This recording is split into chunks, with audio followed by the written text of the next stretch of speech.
Welcome to another edition of Stories of the Dark, and I am your host, Glen Clark, on your Thursday evening. And tonight we're going to be talking about hospice patients who see their dead relatives, friends and relatives. I've got several, a few YouTube videos I'm going to share for you, and as well as some websites I'll read from. Also, I've got a couple of personal accounts on that I want to share with my own family members as they were passing away. My grandmother as well as my mom, which I will share those later in the program. So as usual, I like to throw out the usual. You can follow me on Facebook, Instagram, Twitter, Google+. I also have SoundCloud. You can check me out there.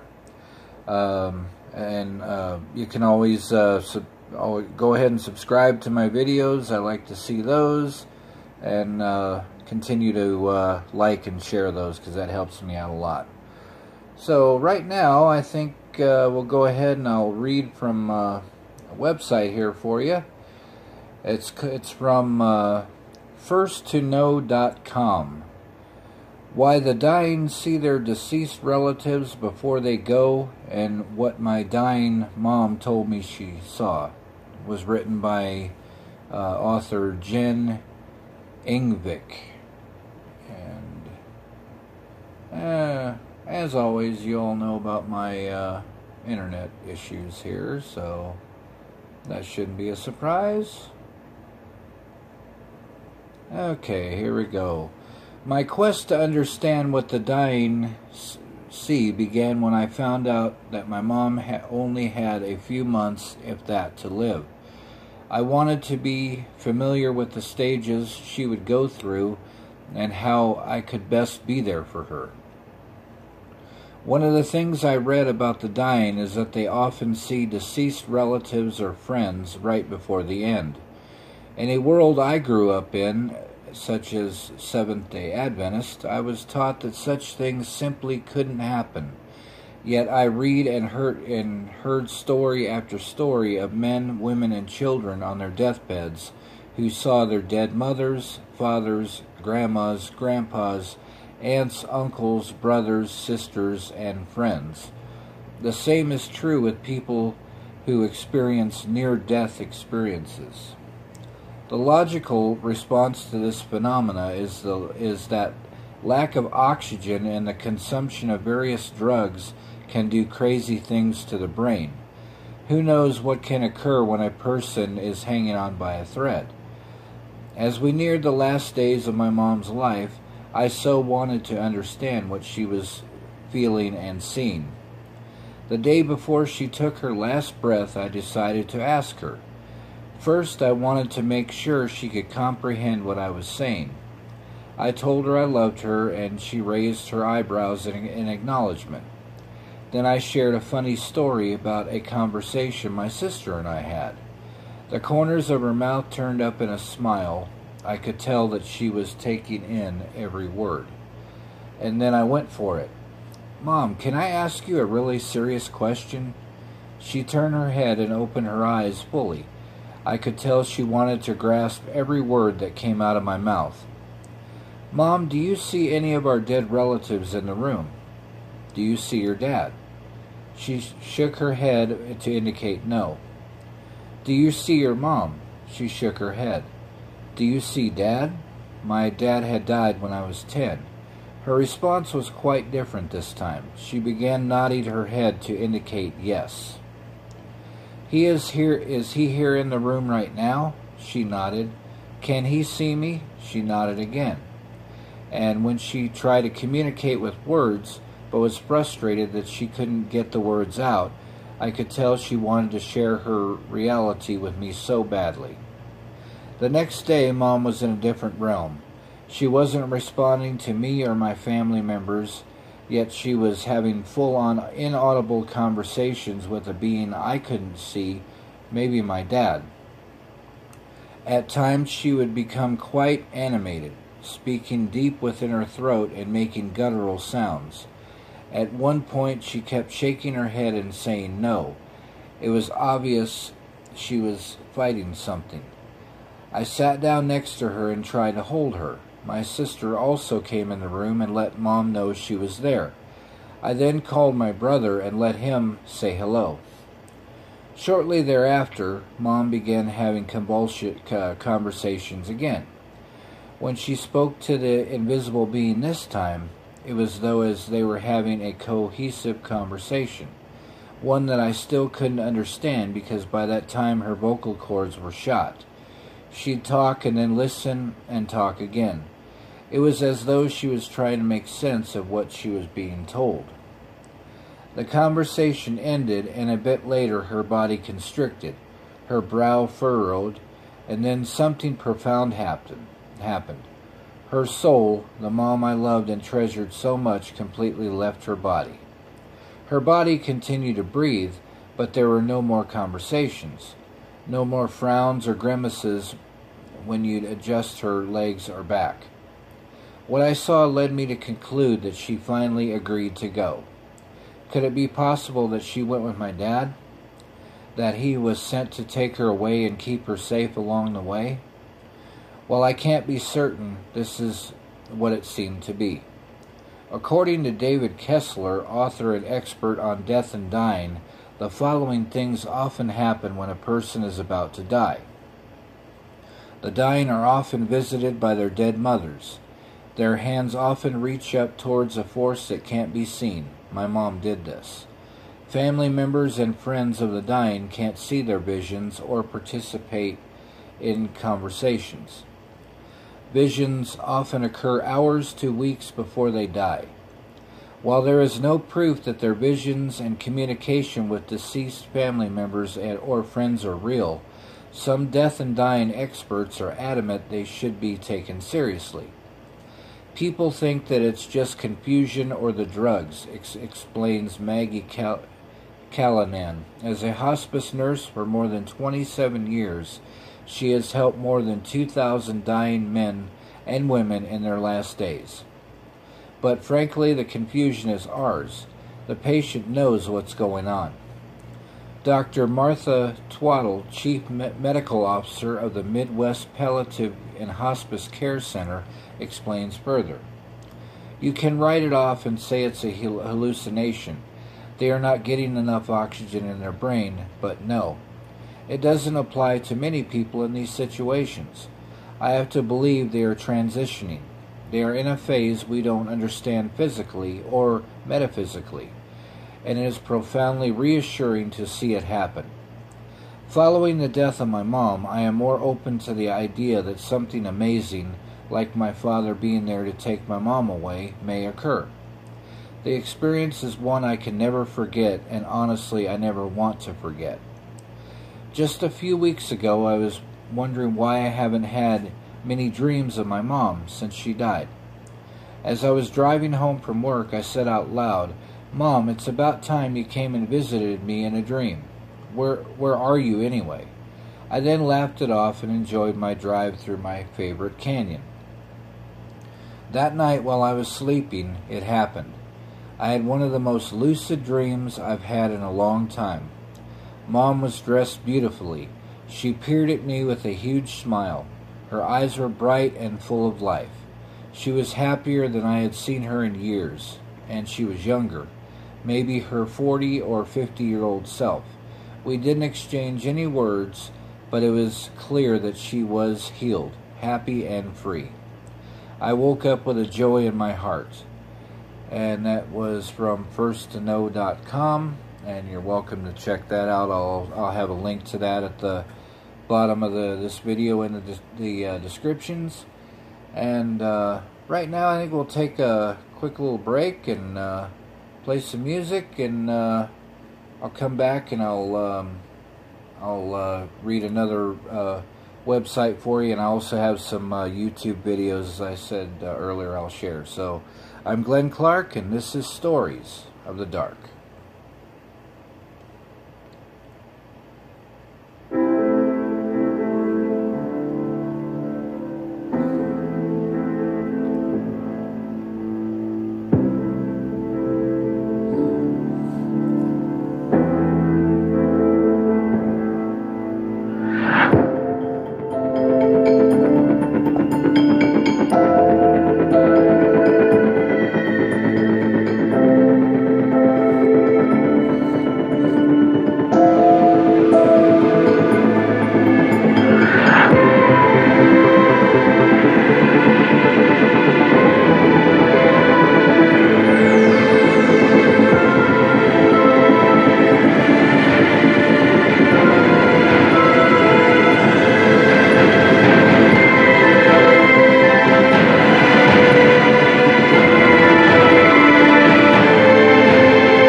Welcome back to Stories of the Dark. I'm Glen Clark, and we are talking about hospice patients who see their deceased loved ones.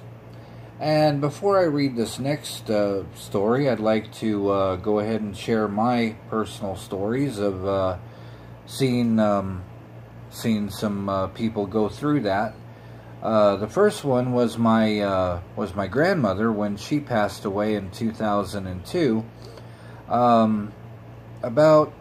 I would say about a week, maybe a week and a half before she passed away, we noticed that she would start talking just sometimes out loud. I mean, her mental capacity was good right up until the moment that she passed away. So I know that there was nothing, there was no Alzheimer's, no dementia, no nothing.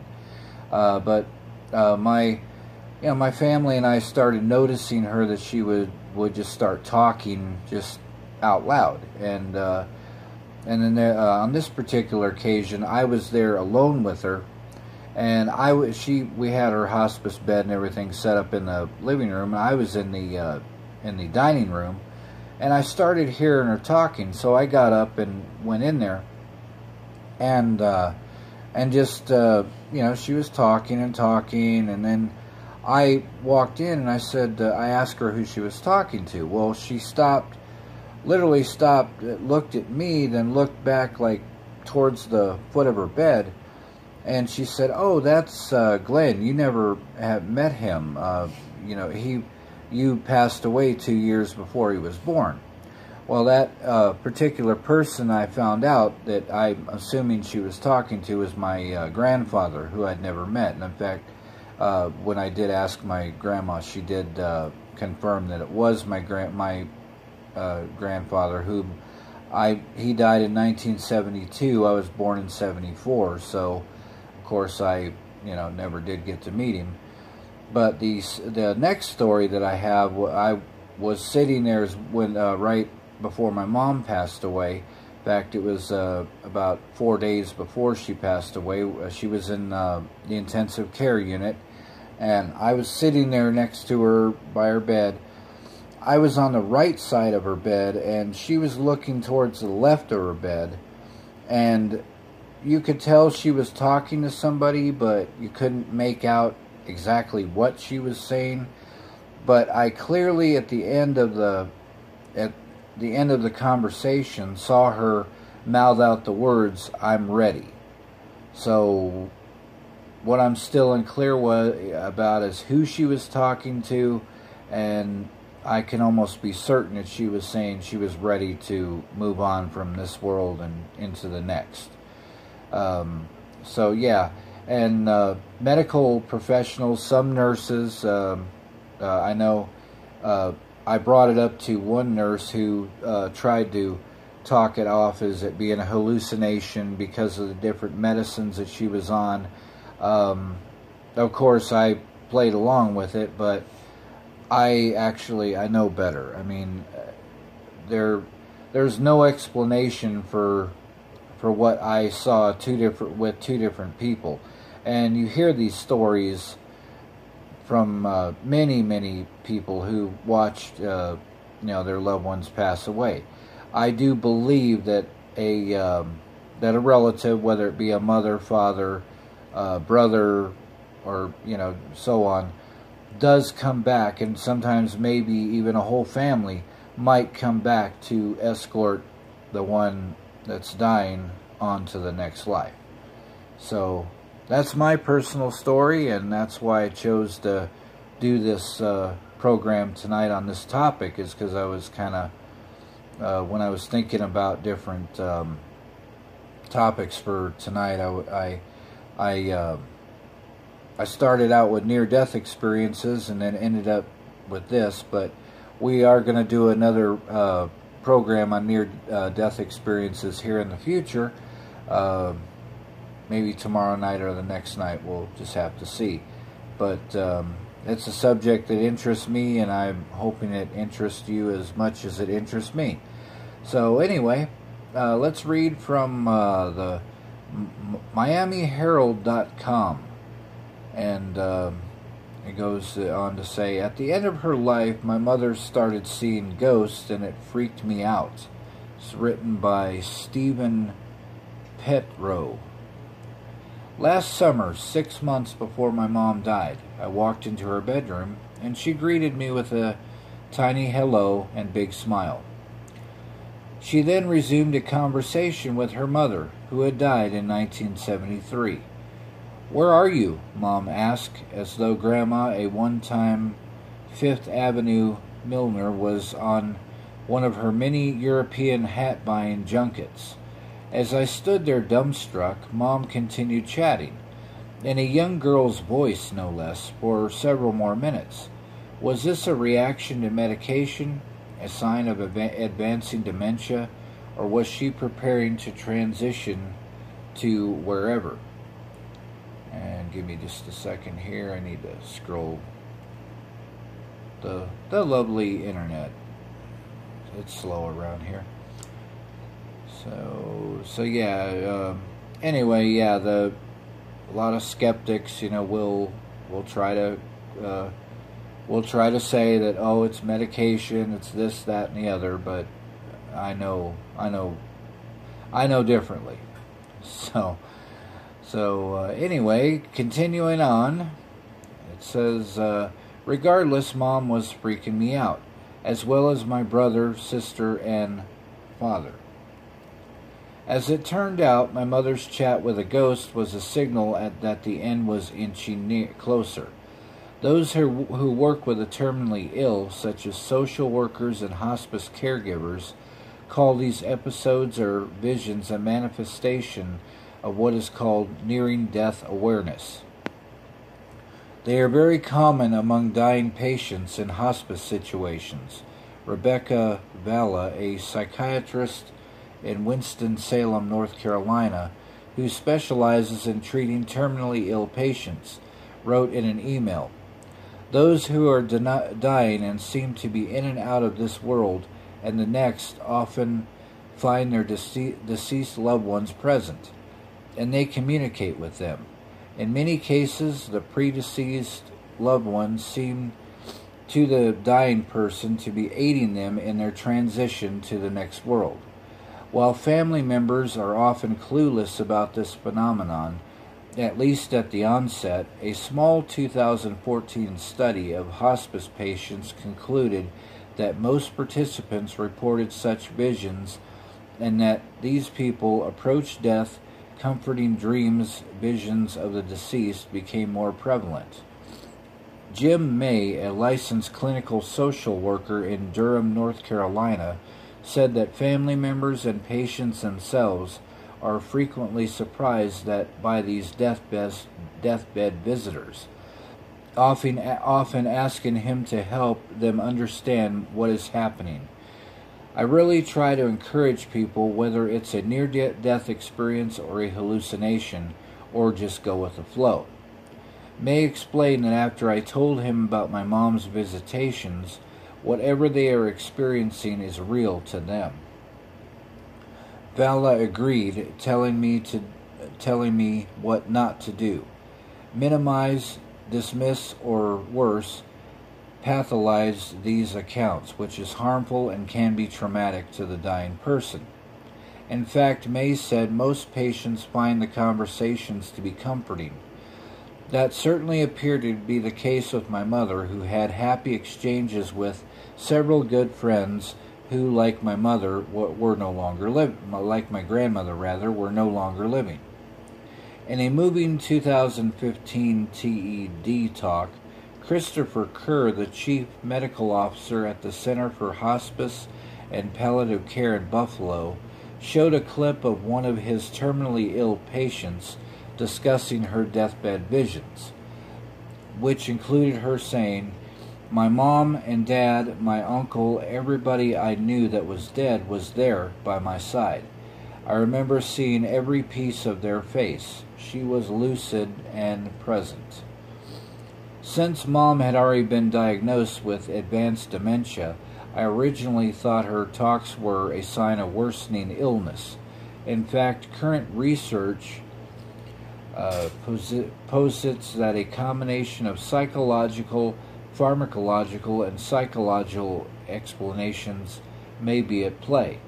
That's certainly what May's hands-on experience of more than 14 years revealed to him, too. May acknowledged that it is understandably hard to have impeccable evidence for such episodes in patients, and that it's important for family members and health professionals to figure out how to respond. Last fall, another visit to Mom raised the stakes. As before, she greeted me by name and spoke coherently for several minutes before she turned to the bookcase near her bed and began cooing as an imagined baby. I watched in astonishment as Mom gitchy gooed to an apparition she referred to as her baby. "My baby is very sick," she repeated. Clearly deeply concerned about this apparition, she's very thirsty. She's hungry. She's crying. Can't you do anything for her? I didn't know what to do. Neither did my siblings or Dad. I had long stopped correcting Mom. A year earlier, Mom had regaled me with a story that my niece Anna had made a delicious dinner the night before and was at that very moment out doing errands. In fact, Anna was away at college. Also, I've never seen her cook, and she doesn't even have a driver's license. But why contradict Mom's vision of a perfect granddaughter? Social worker May, when asked about these sorts of imaginings, put it this way: don't argue, because an argument is not what they need. I decided to go along with the baby story and told Mom I was going to take the baby to the kitchen to bottle feed her, which alleviated the crisis. As the fall days grew shorter, Mom's baby was a continuing presence at my visits, with my mother becoming increasingly distressed. I would settle things down by giving the imagined infant an imaginary bottle, or cradle her in my arms and leave the room for a while, saying I was going to take her to the doctor. At one point I asked gently, "Mom, do you think the baby is you?" She didn't miss a beat. "Yes," she replied, "the baby is hurting." In fact, the largest study to date on deathbed visions reported on numerous cases when the arrival of a visitor appeared to arouse anxiety and intensify death fear. But what to do? I hated Mom's level of distress was skyrocketing in what turned out to be her final weeks. I simply held Mom's hand a bit tighter and tried to distract her as best as I could with family and political news. Oh, and I cooked, which she loved my doing. One evening I made a simple dinner: spaghetti with a store-bought marinara sauce and a brightly green leafy salad. Mom had pretty much stopped eating by this point, which is common as the end draws near. But she made a show of trying her best with this repast for the two of us, plus my father. It was heartbreaking to watch her try to spear the pasta, but she managed several hearty mouthfuls, saving room for a scoop of seal test vanilla ice cream. Gotta have the ice cream. After dinner, I helped her back to bed, where she exclaimed, "How did you know?" "How did I know what?" I asked. "That is exactly how I wanted my funeral to be. You invited all my favorite people, and the food was just what I would have ordered." She was beaming.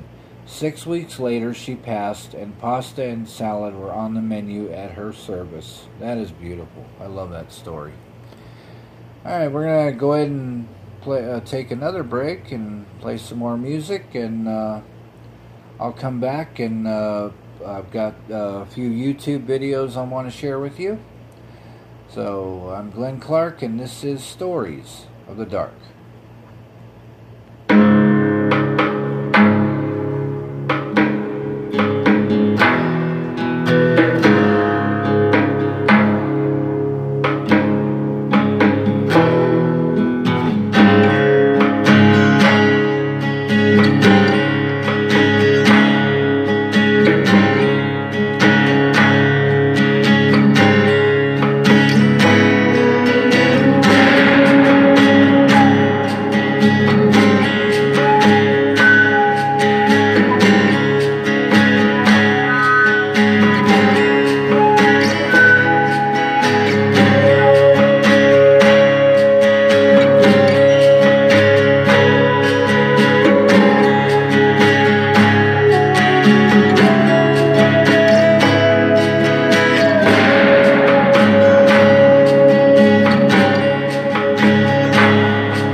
And welcome back to Stories of the Dark. I'm Glen Clark, and we were talking about hospice patients who see their dead loved ones. And right now I want to go ahead and share a YouTube video with you. It's from NDEaccounts. So go and have a look at their page, and if you like what you see, you can subscribe to them. Also, don't forget to subscribe to me and like my videos, and you can also follow me on Facebook, Instagram, and Twitter. You can also email me anytime at storiesofthedark1@gmail.com. That's storiesofthedark1, that's all one word, at gmail.com. And I'll come right back after the video, and I'll talk a little bit more. So here we go. By working with the dying, hospice nurses gain an insight into death and the opportunity to witness the signs of a life beyond our own. I had one gentleman 3 months after I started working in hospice. I thought, I can't do this anymore. This is just too much. I'm going to get burned out, or it's just too stressful. And so just as I was really trying to debate whether I was going to leave this field or not, I had an experience that just kind of blew me away. And one of the LPNs came up to me and said, Mr. So-and-so just died. And so I took that information, and we said, all right, we'll call a physician and call a coroner and get all the information that we need. And I was walking down the hall making bed checks and sure everybody was okay. And this one old fellow was climbing out of bed. He was really out of pain control. And I was thinking, we need to just get him settled down. And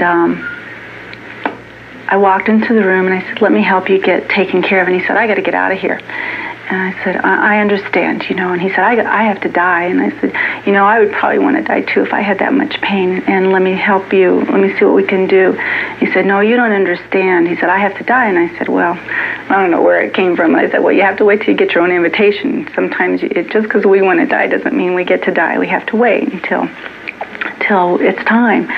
Well, that guy down there just got his invitation. He said, I knew him from Lyman. And I said, what do you mean? And he said, well, he just shuffled by here. And hair on the back of my neck stood up, and I said, I thought that was a curious term, shuffle by. And he said, I want you to go get my son. He said, I knew him from Lyman when we were kids. And he said, and he just shuffled by, and he points from his door to the window and how it crossed in front of his bed. And I thought, boy, there's a lot I don't know yet. I had a kid that I lost last week who saw horses, that he saw a horse. And his dream was about 2 weeks before he died. He was on this big brown horse. And they were going through this field, and it was very smooth. It wasn't like a gallop, but they weren't flying. And he said that all of a sudden they kind of jumped over a barrier, and when they landed in a riverbank that had overflowed its beds. And it stopped. The horse stopped and turned sideways, waiting for this kid to tell him which way to go, whether to go into the woods or out of the woods. And I asked him which way he chose, and he said, well, we went out. And I said, what do you think would have happened if you'd gone into the woods? He said, I think I'd have been gone. And I told him I thought he would too. And I told him that horse would probably come back for him. When it was time for him to go, that horse would be the one to come back. Well, that afternoon, his mom was washing dishes, and the horse came. And she went to talk to him, and she asked David if his horse was there, and he said yes. And she said, I think he's probably here to get you. And she said, I think so too. And within 2 hours, he had gone. He had died on his horse. You feel a presence. You feel something is in the room. You know that there's something there. And one time there was this man, and he was really, really close to death. And he was very, very weak. And he looked up, and he was looking at something, and he looked very, very scared. And the nurse said to him, it's okay. They're there to help you. They won't hurt you. And he put his hand up. And he had his hand up like somebody was holding it. And he did this for a few minutes. And there is no way this man had the strength to hold his hand up by himself. And he died just a few minutes later, too. know, there's something. I had one really neat fellow that we were taking to the hospice unit, and he was really close to dying, and his son was nearby. This poor guy went through an incredible bath from the nurse, and he didn't move at all, didn't even blink an eye, so we would say he was unresponsive. And as we were walking down the hall, pushing his bed down the hall, he opened his eyes, and he looked straight up, and his little toothless mouth, and he went, and waved, and then just smiled and closed his eyes, and 5 minutes later he was gone. I don't know who he was waving at, but that's not uncommon. As death approaches, patients may have visions of angels or see tunnels of white light. Other people receive angelic comfort from someone they already know. Patients who are closer to their dying time will see those who have already died, oftentimes. They'll talk about dead grandparents sitting at their bedside, brothers who've died before. I'm not so certain that we just see spirits running around. I don't really believe that. I've never heard anything that scary, but I have heard of a lot of patients who are very afraid of dying talk about seeing a father-in-law in the kitchen, and that would scare me out of my mind, but they're not afraid. And it really made me realize about how they're just sort of drifting to the other side. They have one foot here and one foot somewhere else. And a patient who's very frightened will tell you that. And yet for some reason it doesn't bother them. That bothered me. But Mary was a 52-year-old woman. She had Lou Gehrig's disease. And it was getting pretty bad. She was pretty close to death, and the muscles in her throat were closing up. They weren't working very well. And she had this fear that she was going to drown, which is essentially was a real possibility for her. And one of her last wish was that her mother not be told. Her mother was 90 years old, and her mother, she liked to be called Grandma Rose, and she just said, this is too hard for a mother to go through, to watch a child die, and especially the way I'm dying. I don't want my mother to know. Now, the family was in conflict with this, but it was her last wish, so what could they do? And then the story, as Grandma Rose tells me, is she lived in Texas, and one night she went to bed. She was getting into bed, and she saw her husband standing there. And her husband had been dead for 20 years. But she says that he was as real to her as I am to you. And he said, Rose, I've come to take Mary home. And at that point, Grandma Rose, she just started to scream and said, no, no, please, let me go back and hold my baby one more time. Don't take her until I've gone and I've held her and I've said goodbye and I've kissed her. Please don't do that. And so he just kind of smiled and faded away, and she knew at that point that he would allow that. So she got on the next plane, and she came to Denver, and for 3 days she stayed with her daughter, and she told her stories, and she combed her hair, and she gave her bath, and she was holding her daughter when she died, and I was there, and she just looked at me, and she said, you know, I brought her into the world, and it's only right that I'm with her when she goes out. And that would have never happened if Mary's husband wouldn't have come to her and told her that he was taking her home. Like one person said to me, oh, it's easy for you to say it's going to be peaceful. You're not going to die. You know, and you're right. All I know is what I see, and all I know is that somewhere along the line, you're not going to be afraid anymore. Somewhere in those last hours, it's going to go away. And somebody will throw you a lifeline. It'll be okay.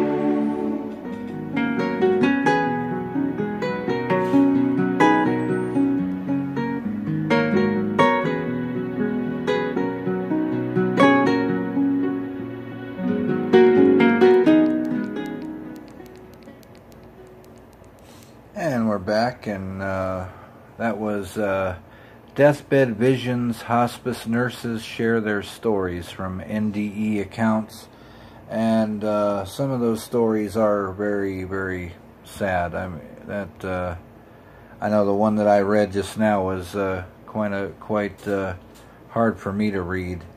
I'm going to go ahead and end the program right now, and we'll do another show on this in the future. Again, I'd like to thank everybody, all my new followers on Twitter, and thank you for being a part of this. This is my dream come true to host a podcast like this, and I hope we only get bigger. So don't forget to follow me on Facebook, Instagram, and Twitter. Also like and go ahead and subscribe to my YouTube channel. As always, thanks to BlakCircleGirl for all the work she does on this program. You may not hear her on here, but she's very much a part of the program, and I definitely appreciate all of the work that she does. So with that, I'm going to go ahead and end the program, and we'll see you on our next edition. And as always, be safe out there. I'm Glen Clark, and this is Stories of the Dark. Have a great night, everyone.